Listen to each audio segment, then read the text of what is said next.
தூரமா இருந்த ஒரு காட்டுல ராணா குருவியும் சோனா குருவியும் ஒரு சின்ன வீட்டுல வாழ்ந்து வந்தாங்க. இதுல ராணா குருவி மரம் வெட்டுற வேலைய தொழிலா செஞ்சுக்கிட்டு இருந்தது. ராணா குருவி இப்படி மரத்தை வெட்டி கொண்டு வர மரக்கட்டைகளை வச்சு சோனா குருவி வீடு கட்டுற வேலைய பாத்துக்கிட்டு இருந்தது. இதனால இவங்க ரெண்டு பேருக்கும் ஓரளவு வருமானம் வந்துகிட்டு இருந்தது. இவங்க ரெண்டு பேரும் பெரிய பணக்காரங்க இல்ல, இருந்தாலும் இருக்கிறத வச்சு சந்தோஷமா வாழ்ந்துகிட்டு வந்தாங்க. எந்த விஷயத்திலும் பேராசைப்பட மாட்டாங்க. ஒரு நாள் ராணா குருவியும் சோனா குருவியும் அவங்க கிட்ட இருந்த பழைய கோடாரி ஒண்ணு எடுத்துக்கிட்டு மரம் வெட்டுறதுக்காக காட்டுக்குள்ள போக தயாரானாங்க. அந்த சமயத்துல காலுக்காகவும் கோரிக்காகவும் அங்க வந்தாங்க. ராணா, எங்களுக்கு மரத்தால் ஆன வீடு ஒண்ணு நீங்க தயார் செஞ்சு கொடுக்கணும். உங்களால கொடுக்க முடியுமா? அப்படி கொடுக்கறதா இருந்தா அந்த வீட்டோட விலை என்னன்னு சொல்லுங்க. வீட்டுக்கான மரக்கட்டைகளை வெட்டி கொண்டு வர்ற செலவு 200, வீடு கட்டுறதுக்கான கூலி 500, மொத்தம் 700 ரூபாய் ஆகும். இங்க பாரு ராணா, 700 ரூபாய் இல்ல 800 ரூபாய் கூட வாங்கிக்க. ஆனா எங்களுக்கு வீடு கட்ட நீ கொண்டு வர மரக்கட்டைகள் நல்ல தரமானதா இருக்கணும். காலண்ணா, உங்களுக்கு எந்த சந்தேகமும் வேண்டாம். நாங்க இப்பதான் மரம் வெட்ட காட்டுக்குள்ள போலான்னு கிளம்புறோம். நீங்களும் எங்க கூடவே வாங்க. உங்களுக்கு எந்த மரம் பிடிச்சிருக்குன்னு சொல்லுங்க. அந்த மரத்தை வெட்டி அதுல உள்ள மரக்கட்டைகளை வச்சு உங்களுக்கு வீடு கட்டி கொடுக்கறோம். சோனா பேச்ச கேட்ட காலுக்காகவும் கோரிக்காகவும் அதுக்கு ஒத்துக்கிட்டாங்க. பிறகு ராணா குருவி, சோனா குருவி, காலுக்காகவும் கோரிக்காகவும் இவங்க 4 பேரும் காட்டுக்குள்ள பறந்து போனாங்க. இப்படி காட்டுக்குள்ள போன ராணா குருவி ஒரு நல்ல பெரிய மரத்தை காட்டி காலுக்காகத்துக்கிட்டையும் கோரிக்காகத்துக்கிட்டையும் இப்படி சொல்லுச்சு. காலு, கோரி, இந்த மரம் வீடு கட்டுறதுக்கான நல்ல தரமான மரம். உங்களுக்கு சம்மதம்னா சொல்லுங்க. இந்த மரத்தை வெட்டி இதுல இருந்து வர மரக்கட்டைகளை வச்சே வீடு கட்டலாம். காலுக்காக இப்படி சம்மதம் கொடுத்த உடனே ராணா குருவி அந்த மரத்தை வெட்ட ஆரம்பிச்சது. ராணா குருவி தன்னுடைய பழைய கோடாரிய வச்சு அந்த மரத்தை ஒரு வெட்டுதான் வெட்டி இருக்கும். உடனே அந்த மரத்துக்குள்ள இருந்து யாரோ பேசுற சத்தம் கேட்டது. மரம் வெட்டியே, என்ன வெட்டாத. நான் ஒரு மந்திர மரம். இன்னும் நிறைய பறவைகளுக்கு நான் உதவ வேண்டி இருக்கு. அதனால என்ன வெட்டாத. உனக்கு தேவையானத கேளு. அதாவது உனக்கு தேவையானத மட்டும் கேளு, அத நான் தரேன். மரம் இப்படி பேசுறத கேட்டு அங்க இருந்த 4 பேருமே அதிர்ச்சி ஆனாங்க. காலுஜி, இந்த மரம் வெட்டுற பறவைகளுக்கு கிடைச்ச அதிர்ஷ்டத்தை பாத்தீங்களா? மரமே, எங்களுக்கு வேற எதுவும் தேவையில்லை. எங்க கிட்ட இருக்கிற கோடாரி ரொம்பவும் பழசா போயிடுச்சு. இத வச்சு மரங்களை வெட்ட கஷ்டமா இருக்கு. அதனால எங்களுக்கு ஒரு புது கோடாரி கொடுத்து உதவணும். நீ கேட்ட மாதிரியே உனக்கு புது கோடாரி கொடுக்கறேன். ஆனா அதுக்கு பதிலா உன்கிட்ட இருக்கிற பழைய கோடாரிய நான் எடுத்துப்பேன். மரம் இப்படி கேட்டதுக்கு ராணா குருவி, சோனா குருவி சம்மதம் சொல்லவே அந்த மரம் ஒரு புது கோடாரிய கொடுத்துட்டு இவங்க வச்சிருந்த பழைய கோடாரிய எடுத்துக்கிச்சு. பிறகு வேற ஒரு மரத்தை தேர்ந்தெடுத்து அதை வெட்டி காலுக்காகத்துக்கு வீடு கட்ட தேவையான மரக்கட்டைகளை எடுத்துக்கிட்டு சாயங்காலமா 4 பேரும் வீடு திரும்பினாங்க. கோரி, அந்த மந்திர மரம் மட்டும் நம்மளை பார்த்து உங்களுக்கு என்ன வேணும்னு கேட்டு இருந்தா எவ்வளவு நல்லா இருக்கும். எதை கேட்கறதுன்னே தெரியாத அந்த ராணா குருவியும் சோனா குருவியும் அந்த மந்திர மரத்துக்கிட்ட போயும் ஒரு கோடாரிய கேட்டு வாங்கிக்கிட்டாங்க. காலுஜி, இப்பவும் ஒன்னும் கெட்டு போகல. வாங்க, நாம ஒரு கோடாரி எடுத்துக்கிட்டு அந்த மரத்தை போய் வெட்ட ஆரம்பிப்போம். இப்படி செஞ்சா அந்த மரம் நம்மளையும் பார்த்து என்ன வேணும்னு கண்டிப்பா கேக்கும். இப்படி பேசிக்கிட்ட காலுக்காகவும் கோரிக்காகவும் பிறகு தங்களுடைய கோடாரி எடுத்துக்கிட்டு அந்த மரத்தை நோக்கி பறந்து போனாங்க. இப்படி போன இவங்க அந்த மரத்தை ஒரு கோடாரியை எடுத்து வேக வேகமா வெட்ட ஆரம்பிச்சாங்க. மரவெட்டியே, என்ன வெட்டாதீங்க. நீங்க என்ன வெட்டாம விட்டுட்டீங்கன்னா நீங்க கேக்குறத நான் கொடுப்பேன். மரமே, எனக்கு மிகப்பெரிய பிரம்மாண்டமான எல்லா வசதிகளும் உள்ள ஒரு வீடு வேணும். காகமே, நீ கேட்ட மாதிரி உனக்கு வீடு கிடைக்கும். ஆனா அதுக்கு பதிலா நான் உன் மனைவியை எடுத்துப்பேன். நான் நினைச்ச மாதிரி பிரம்மாண்டமான வீடு கிடைச்சா நாம எத்தனை கல்யாணம் வேணாலும் பண்ணிக்கலாம். ஆனா கோரி தான் வேணும்னு நினைச்சோம்னா அந்த மாதிரி வீடு நமக்கு இனி கனவுலையும் கிடைக்காது. மரமே, உனக்கு கோரி தானே வேணும், எடுத்துக்க, இப்பவே எடுத்துக்க. காலுக்காக இப்படி சொன்ன உடனே பக்கத்துல நின்னுகிட்டு இருந்த கோரி மாயமா மறைஞ்சு போயிடுச்சு. காகமே, உன்னோட பழைய வீடு இருந்த இடத்த போய் பாரு. அந்த இடத்துல நீ கேட்ட மாதிரியே பிரம்மாண்டமான புது வீடு ஒண்ணு உனக்காக காத்திருக்கு. தன்னோட வீடு இருந்த இடத்துக்கு வந்து பார்த்த காலுக்காகத்துக்கு ரொம்ப ஆச்சரியம். வாவ், என்ன மாதிரியான வீடு! இந்த மாதிரியான வீட்டை இதுவரைக்கும் நான் கனவுலயும் பார்த்ததில்ல. இந்த வீடு எனக்கு ரொம்பவும் பிடிச்சிருக்கு. இன்னும் கொஞ்ச நாள்ல அழகான பெண் காகமா பார்த்து கல்யாணம் பண்ணிக்கிட்டு இந்த வீட்டுல நிம்மதியா வாழ வேண்டியதுதான். இப்படியே சில நாட்கள் நகர்ந்துச்சு. பிறகு கொஞ்ச நாள் கழிச்சு காலுக்காக மறுபடியும் அந்த மரத்தை கோடாரி எடுத்துக்கிட்டு போய் வெட்ட ஆரம்பிச்சது. என்ன காகமே, மறுபடியும் வந்துட்டியா? என்ன வேணும் உனக்கு? எனக்கு ஒரு புது காரும் ஏராளமான தங்கமும் வைரங்களும் வேணும். கொடுக்கறேன், நீ கேட்டத கொடுக்கறேன். ஆனா அதுக்கு பதிலா உன் ரெக்கைகள் ரெண்டுத்தையும் எடுத்துப்பேன். ஏராளமான பணம், தங்கம், வைரம், எங்க வேணும்னாலும் போய் வர்றதுக்கு காரும் கிடைக்கிறப்ப இந்த ரெக்கைகள் இருந்தாலும் ஒண்ணுதான், இல்லாட்டியும் ஒண்ணுதான். எடுத்துக்க, என்னோட ரெக்கைகளை எடுத்துக்க. தங்கமும் வைரமும், அப்புறம் எங்க வேணாலும் பயணம் பண்றதுக்கு காரும் கிடைக்கிறப்ப என்னோட ரெக்கைகள் எனக்கு தேவையே இல்ல. பிறகு அந்த மரம் காலுக்காகத்துக்கு ஒரு பெரிய கஜானாவையும் ஒரு காரையும் கொடுத்தது. ஆனா காலுக்காகத்தோட ரெக்கைகள் இப்ப அதுகிட்டே இல்ல. பிறகு காலுக்காக தன்னோட கஜானாவையும் காரையும் எடுத்துக்கிட்டு அங்க இருந்து கிளம்பி தன்னோட வீட்டுக்கு போச்சு. இப்ப காலுக்காகவும் அங்க உள்ள காடுகள்லயே மிகப்பெரிய பணக்கார பறவையாயிடுச்சு. அரண்மனை மாதிரி பெரிய வீடு. பிறகு அந்த வீட்டுல தங்கத்தையும் வைரத்தையும் கொட்டி வைக்கிறதுக்குன்னே ஒரு ரூம். ரெக்கைகள் இல்லாம வாழலாம், ஆனா இந்த மாதிரி வீடு, காரு, கணக்கில்லாத தங்க வைரம் இதெல்லாம் இல்லாம தான் என்னால வாழ முடியாது. இப்படியே சில நாட்கள் நகர்ந்துச்சு. காலுக்காகம் தான் கல்யாணம் பண்ணிக்கிறதுக்காக எத்தனையோ பெண் காகங்களை பாத்துருச்சு. ஆனா காலுவோட மனசுக்கு யாருமே அழகா தெரியல. இவ்வளவு பெரிய வீடும் தங்கமும் வைரமும் இருந்தும் மனசுக்கு பிடிச்ச மாதிரி மனைவி கிடைக்கவே இல்லை. இதனால காலுக்காக மனசுக்குள்ள ரொம்பவும் வருத்தப்பட்டது. ஆமா, நான் ஏன் மனைவி கிடைக்கலையேன்னு இன்னும் வருத்தப்பட்டுகிட்டு இருக்கேன். என்ன மாதிரி பைத்தியம் யாருமே இருக்க முடியாது. இதோ இப்பவே அந்த மந்திர மரத்துக்கிட்ட போறேன். உலகத்திலேயே மிக அழகான மனைவி வேணும்னு அதுகிட்டயே கேட்டு வாங்கிக்கிறேன். இப்படி நினைச்ச காலுக்காகவும் பிறகு அந்த மந்திர மரத்துக்கிட்ட போச்சு. காகமே, மறுபடியும் உனக்கு என்ன பிரச்சனை? இன்னும் என்னதான் வேணும் உனக்கு? உலகத்திலேயே மிக அழகான பெண்காகம் எனக்கு மனைவியா வரணும். அதுதான் என்னோட ஆசை. காகமே, நான் உனக்கு அதையும் கொடுக்கறேன். ஆனா அதுக்கும் பதிலா எனக்கு உன்னுடைய கால்கள் தேவைப்படுது. எடுத்துக்க, என்னோட கால்களை எடுத்துக்க. அழகான மனைவி, அரண்மனை மாதிரி வீடு, அப்புறம் எண்ண முடியாத அளவுக்கு தங்கமும் வைரமும் இருக்கு. அதனால எனக்கு இந்த கால்கள் தேவையே இல்லை. காலுக்காக இப்படி சொன்ன உடனே அந்த மரம் ஒரு அழகான பெண் காகத்தை காலுக்காகத்துக்கு மனைவியா கொடுத்தது. ஆனா அதுக்கு பதிலா காலுக்காகத்தோட கால்களை எடுத்துக்கிச்சு. அழகான மனைவியே, நான் என்னுடைய கால்களை கொடுத்து ஒன்னு வாங்கி இருக்கேன். என்ன சீக்கிரமா அந்த கார்ல உட்கார வை. ஒன்னுனா இந்த காட்டுலயே பெரிய அரண்மனை மாதிரி உள்ள நம்ம வீட்டுக்கு அழைச்சுக்கிட்டு போறேன். பிறகு அந்த பெண் காகம் காலுக்காகத்தை கார்ல உட்கார வைக்க காலுக்காகம் காரை ஓட்டிக்கிட்டு தன்னோட வீட்டுக்கு போச்சு. பெண்காகமே, மாளிகை மாதிரி இருக்கிற இந்த வீட்டை பாரு. இந்த வீட்டுல கொட்டி கிடக்கிற தங்கங்களையும் வைரங்களையும் பாரு. இதையெல்லாம் பார்த்து சந்தோஷப்படாம ஏன் இன்னும் உன் முகம் வருத்தமாவே இருக்கு?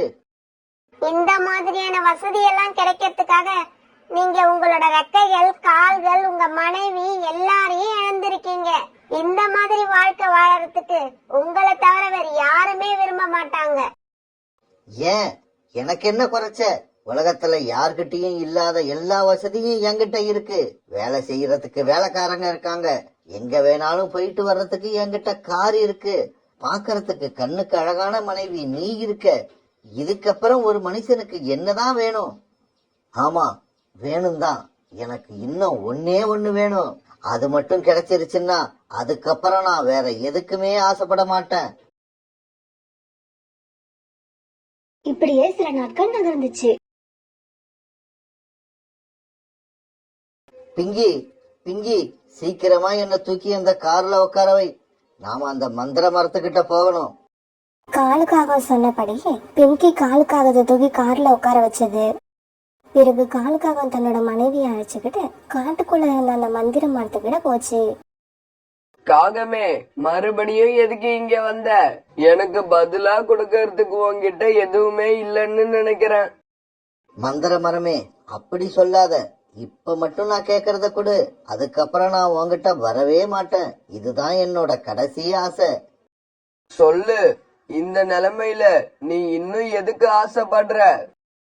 மந்திர மரமே, எனக்கு சாவே இல்லாத வாழ்க்கை வேணும். ஆமா, எனக்கு மரணமே இருக்க கூடாது. இதுக்கு பதிலா நீ எதை கேட்டாலும் நான் கொடுக்கறேன். சரி, நீ கேட்டதை நான் கொடுக்கறேன். ஆனா அதுக்கும் பதிலா உன்னோட கண்கள் எனக்கு வேணும். மந்திர மரம் இப்படி கேட்டதுக்கு அந்த பேராசை பிடிச்ச காகம் என்ன தெரியுமா சொல்லுச்சு? எடுத்துக்க, என்னோட கண்களை எடுத்துக்க. என்னோட கண்கள் தானே வேணும், தாராளமா எடுத்துக்க. ஆனா நான் கேட்ட மாதிரி மரணமே இல்லாத வாழ்க்கையை எனக்கு கொடு. என்ன வழி நடத்தி அழைச்சுக்கிட்டு போக அழகான மனைவி என்கிட்ட இருக்கா. மத்தபடி வாழ்க்கைய சந்தோஷமா வாழ தேவையான எல்லா வசதிகளும் சௌரியங்களும் என்கிட்ட இருக்கு. காலுக்காக இப்படி சொன்ன உடனே காலுக்காக கேட்ட மாதிரியே மரணமே இல்லாத வாழ்க்கைய காலுக்காகத்துக்கு அந்த மரம் கொடுத்தது. பிறகு காலுக்காகத்தை கார்ல உட்கார வச்சு அதோட மனைவி பிங்கிக்காகவும் அதை வீட்டுக்கு அழைச்சிட்டு வந்தது. முடியாது. என்னால உங்கள மாதிரி ஒரு காகத்து கூட என்னால வாழவே முடியாது. உட்காரத்துக்கும் நடக்கிறதுக்கும் உங்ககிட்ட கால்கள் இல்ல, பறக்கிறதுக்கும் ரெக்கைகள் இல்ல, பாக்கறதுக்கு கண்கள் கூட இல்ல. உங்களை பார்த்தாலே எனக்கு அருவருப்பா இருக்கு. இந்த நிலைமையில உங்க கூட நான் எப்படி வாழ முடியும்? பிங்கி, நீ எப்படி சொல்லக்கூடாது. நீ இப்படி முடிவு பண்ணுனா இந்த வீடு, போக வர காரு, நினைச்சபடி வாழ வசதியான வாழ்க்கை, இது எல்லாத்தையும் நீ இழக்க வேண்டி வரும். காகமே, நீ இப்படி சொன்ன எதையுமே நான் இழக்க போறது இல்ல. அதுக்கு பதிலா ஒன்னதான் நான் இந்த வீட்டை விட்டு வெளியே அனுப்ப போறேன். அதுக்கப்புறம் என்னோட மனசுக்கு பிடிச்ச காகத்தை கல்யாணம் பண்ணிக்கிட்டு இந்த வீட்டுல நான் சந்தோஷமா வாழ்வேன். இப்படி சொன்ன பிங்கிக்காகவும் பிறகு தன்னுடைய வேலையாட்களை கூப்பிட்டுச்சு. இதோ இந்த அருவருப்பான காகத்தை தூக்கிட்டு போய் தூரமா உள்ள ஏதோ ஒரு காட்டுல போட்டுட்டு வந்துருங்க. பிங்கிக்காக சொன்ன மாதிரியே அவங்க காலுக்காக தூக்கி கொண்டு போய் தூரமா உள்ள ஒரு காட்டுல போட்டுட்டு வந்துட்டாங்க. இப்ப காலுக்காகத்துக்கிட்ட நடக்கிறதுக்கு கால்கள் இல்ல, பறக்கிறதுக்கு ரெக்கைகள் இல்ல, பாக்குறதுக்கு கண்கள் இல்ல, உதவி செய்ய கூட பக்கத்துல யாருமே இல்ல. ஆனா இப்ப அதுகிட்ட மரணமே இல்லாத வாழ்க்கை மட்டும்தான் இருந்தது.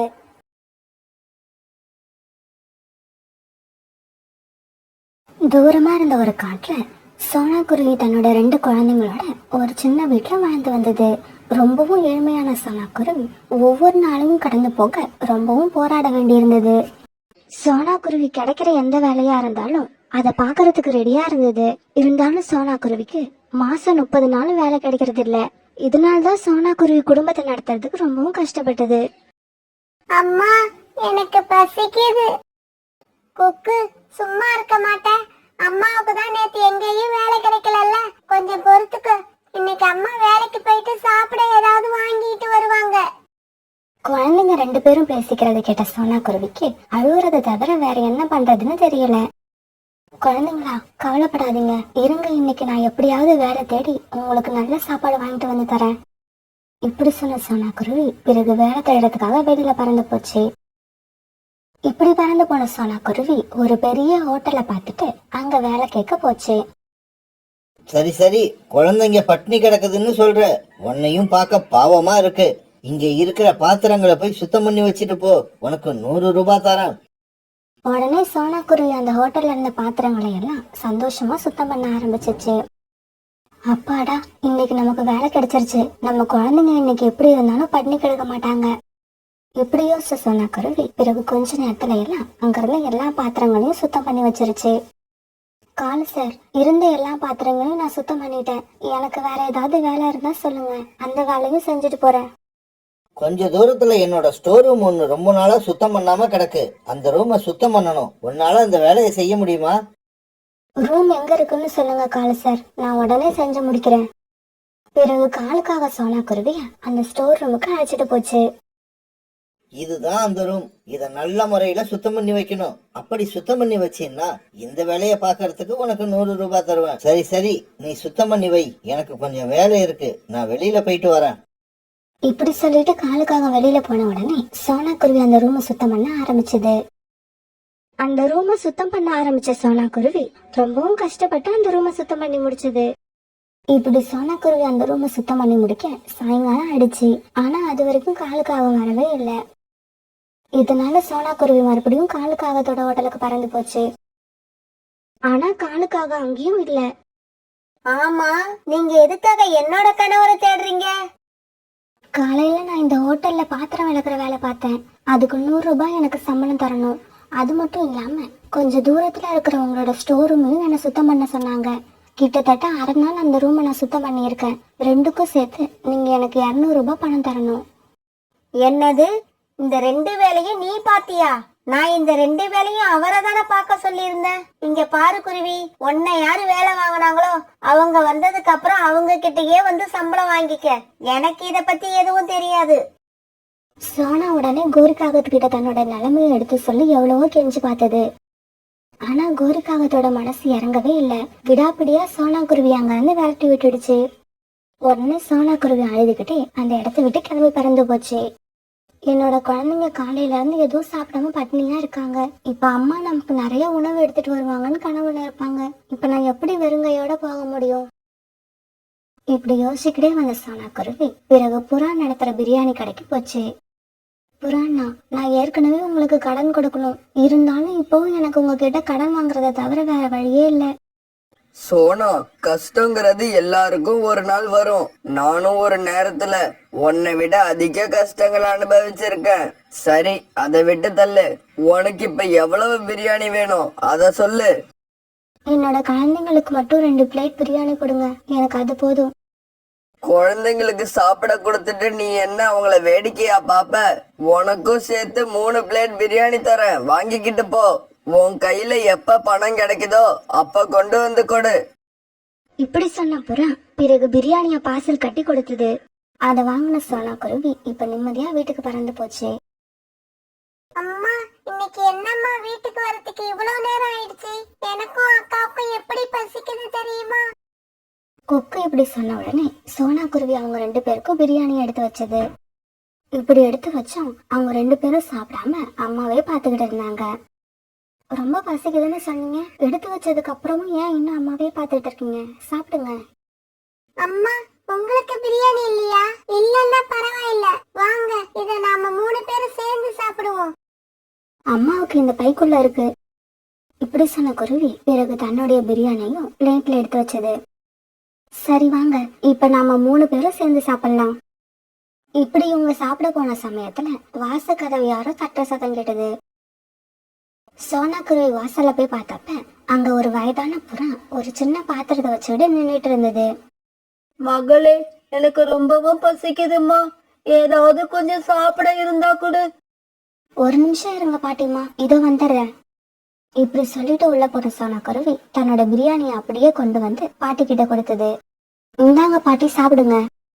அந்த வயதான பறவை எவ்வளவு பசியில இருந்ததோ தெரியல, ரொம்ப சீக்கிரமா அந்த பிரியாணிய சாப்பிட்டுடுச்சு. மகளே, ரொம்ப நாளா சரியா சாப்பாடு கிடைக்காம கஷ்டப்பட்டுக்கிட்டு இருந்த. இன்னைக்கு உன்னால என்னோட பசி சுத்தமா அடங்கிடுச்சு. இதே மாதிரி நீயும் உன்னோட குழந்தைகளும் பசியில கஷ்டப்படவே கூடாது. அதுக்காக நான் ஆண்டவங்கிட்ட எப்பவும் வேண்டிப்பேன். பிறகு சோனா குருவி தன்னோட வீட்டுக்குள்ள வந்தது. அம்மா, நீ என்னைக்கும் உனக்காக எதுவுமே வாங்கிட்டு வர மாட்ட, எங்களுக்கு தான் சாப்பாடு வாங்கிட்டு வந்து கொடுப்ப. இன்னைக்கு நீ அதிசயமா உனக்குன்னு வாங்கிட்டு வந்த பாத்தியா? அது அந்த கடவுளுக்கே பொறுக்கல போல இருக்கு. அதான் ஆள் அனுப்பி அதையும் வாங்கிக்கிட்டாரு. பிறகு சோனா குருவி தன்னுடைய குழந்தைங்க கூட அந்த சாப்பாட்டை ஷேர் பண்ணி சாப்பிட்டுச்சு. இப்படி சாப்பிட்டு முடிச்ச 3 பேரும் கூட்டுல படுத்து கொஞ்ச நேரம் பேசிக்கிட்டே இருந்தாங்க. கொஞ்ச நேரம் பேசிக்கிட்டே இருந்த இவங்க அப்புறம் அப்படியே கண்ணை மூடி தூங்க ஆரம்பிச்சிட்டாங்க. மறுநாள் பொழுது விடிஞ்சிச்சு. வீட்டை விட்டு வெளியில வந்த சோனா குருவி தன்னோட வீட்டு வாசல்ல ஒரு பாத்திரம் இருக்கிறத பார்த்தது. அடடா, இது நேத்து வந்த வயதான பறவையோட பாத்திரம். மறந்துட்டு இங்கேயே விட்டுட்டு போயிட்டாங்க போல இருக்கு. சரி, இந்த பாத்திரத்தை எடுத்து உள்ள வைப்போம், அவங்க வந்து கேட்டா கொடுத்துடலாம். இப்படி நினைச்ச சோனா குருவி பிறகு அந்த பாத்திரத்தை எடுத்து தன்னோட வீட்டுக்குள்ள வச்சது. பிறகு சோனா குருவி நேத்து வேலை செஞ்ச வேலைக்கான சம்பளத்தை வாங்க காலுக்காக ஹோட்டலை நோக்கி பறந்து போச்சு. சோனா குருவி இப்ப அந்த ஹோட்டலுக்கு போனப்ப காலுக்காகவும் கோரிக்காகவும் 2 பேருமே இருந்தாங்க. காலு சார், நேத்து நான் உங்களை சாயங்காலமா தேடி பார்த்தேன், நீங்க எங்கேயும் கிடைக்கல. நான் நேத்து உங்ககிட்ட வேலை பார்த்ததுக்கான 200 ரூபாய் சம்பளத்தை கொடுங்க. கோரி, இந்த குருவி யாரு? என்னென்னவோ பேசிக்கிட்டு இருக்கு. அது சொல்றது எனக்கு எதுவுமே புரியல. காலுஜி, நேத்து நீங்க இல்லாத சமயம் பார்த்து என்கிட்ட வந்து நீங்க இந்த குருவிக்கு 200 ரூபாய் பணம் கொடுக்கணும்னு சொல்லி என்னை ஏமாத்த பார்த்தது. அப்படியா? ஏய் குருவி, என்ன துணிச்சல் உனக்கு? எங்களையே ஏமாத்த பாக்குறியா? காலு சார், என்ன இப்படி பேசுறீங்க? நேத்து உங்க கடையில உள்ள பாத்திரத்தை கழுவி இருக்கேன், உங்க ஸ்டோர் ரூம் 1/2 நாளுக்கு மேல கஷ்டப்பட்டு சுத்தம் பண்ணியிருக்கேன். அந்த காசை ஏமாத்த நினைக்காதீங்க. சோனா குருவி இப்படி பேசுனதுக்கு அப்புறம் காலுக்காகவும் கோரிக்காகவும் சேர்ந்து சோனா குருவியை திட்டி அந்த ஹோட்டலை விட்டு வெளியில அனுப்பிட்டாங்க. பிறகு சோனா குருவி அழுதுகிட்டே அந்த ஹோட்டலை விட்டு பறந்து போச்சு. இந்த காகங்கள் இப்படி ஏமாத்துவாங்கன்னு நான் நினைக்கவே இல்லை. 200 ரூபாய் சம்பளம் கிடைக்கும், என் குழந்தைங்களுக்கு உணவு வாங்கிட்டு போலான்னு கற்பனையில இருந்தேன். அது எல்லாமே கலைஞ்சு போயிடுச்சு. புறாண்ணா கிட்டையும் இதுக்கு மேல கடன் கேட்க ரொம்பவும் அசிங்கமா இருக்கு. என்ன நடந்தாலும் நடக்கட்டும், வீட்டுக்கு போவோம். இப்படி சொல்லிக்கிட்டே சோனா குருவி பிறகு அழுதுகிட்டே தன்னோட வீட்டுக்கு பறந்து போச்சு. ஆனா சோனா குருவி வீட்டுக்கு போனப்ப அதோட குழந்தைங்க 2 பேரும் தட்டுல எதையோ வச்சு சாப்பிட்டுட்டு இருந்தாங்க. பசங்களா, என்ன சாப்பிடுறீங்க? இது யாரு உங்களுக்கு கொண்டு வந்து கொடுத்தது? அம்மா, இது வெஜிடபிள் பிரியாணி. இதை எங்களுக்கு யாரும் கொண்டு வந்து கொடுக்கல. நம்ம வீட்ல இன்னைக்கு ஒரு புது பாத்திரம் இருந்தது, அந்த பாத்திரத்துல இருந்து தான் நாங்க இதை எடுத்தோம். பசங்க இப்படி சொன்ன உடனே அந்த பாத்திரத்தை பார்த்த சோனா குருவிக்கு ரொம்பவும் ஆச்சரியம் ஆயிடுச்சு. ஏன்னா அந்த பாத்திரம் முழுக்க வெஜிடபிள் பிரியாணியா இருந்தது. அந்த பாத்திரத்தை பார்த்த உடனே இது சாதாரண பாத்திரம் இல்ல, ஏதோ மந்திர பாத்திரம்னு சோனா குருவியோட மனசுக்கு தெளிவா தெரிஞ்சு போயிடுச்சு. நம்ம குடும்பத்தோட நிலைமை தெரிஞ்ச அந்த வயதான பறவை வேணும்னே தான் இந்த பாத்திரத்தை நம்ம வீட்டு வாசல்ல விட்டுட்டு போயிருக்காங்க. வயதான பறவையே, உங்களுக்கு ரொம்பவும் நன்றி. எங்களோட நீண்ட நாள் கஷ்டத்தை ஒரே நாள்ல தீர்த்துட்டீங்க. உங்களுக்கு எப்படி நன்றி சொல்றதுன்னு தெரியல. அம்மா, எங்களுக்கு ரொம்ப பசிக்குது, சீக்கிரம் வாங்க, 3 பேரும் சேர்ந்து சாப்பிடலாம்.